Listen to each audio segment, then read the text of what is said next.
একদিন দুপুরবেলা গহীন জঙ্গলে রাজা সিংহ তার গুহার সামনে ঘুমাচ্ছিল। রোদটা ছিল ঝলমলে, আর পাখিরা গুনগুন করছিল।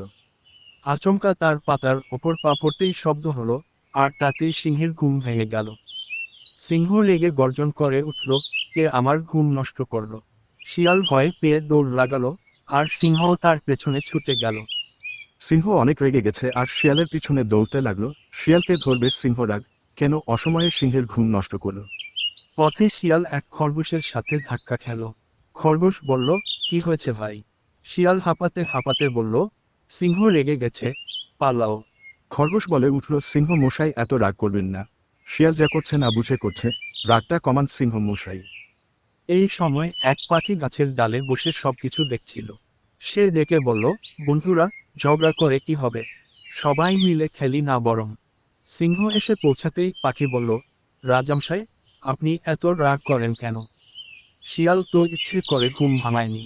সিংহ একটু শান্ত হলো। তারপর খরগোশ মিষ্টি করে হাসলো আর বলল, চলো সবাই মিলে একটা খেলা খেলি।